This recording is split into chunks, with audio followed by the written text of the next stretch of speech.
Yo guys, panabang vlog na naman. Today's vlog nandito tayo sa Rawis Food Hall at kitikman ng kanilang footlong overload. So ito yung pinaka masarap nila guys at sa halagang 59 pesos meron ka ng footlong overload.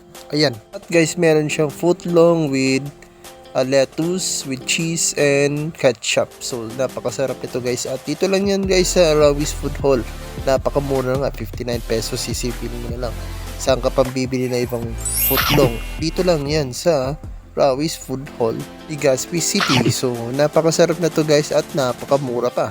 At marami pa sila guys, meron din silang pansit bato sa halagang 20 pesos. At napakarami pa nila menu guys. At itong pinakagustong gusto ko i-try talaga yung footlong overload nila kasi napakasarap na at napaka-fresh pa. So alam niyo na guys kung kakain kayo ng gusto niyo talaga ng footlong, ito lang yan sa Rawis Food Hall, Legazpi City. So ayun guys, tikman niyo ang kanilang masarap na menu. At makita niyo guys, meron din silang beef pansit bato for only 20 pesos. At ito si Sir, shoutout kay Sir, napakabait at napaka-pogi. So itong Rawis Food Hall guys, located lang siya sa may likod ng Mariners at marami pang ino-offer sila. So huwag ka nang pahuli, dito ka na sa Rawis Food Hall, Legazpi City. Peace out. Tala dito guys.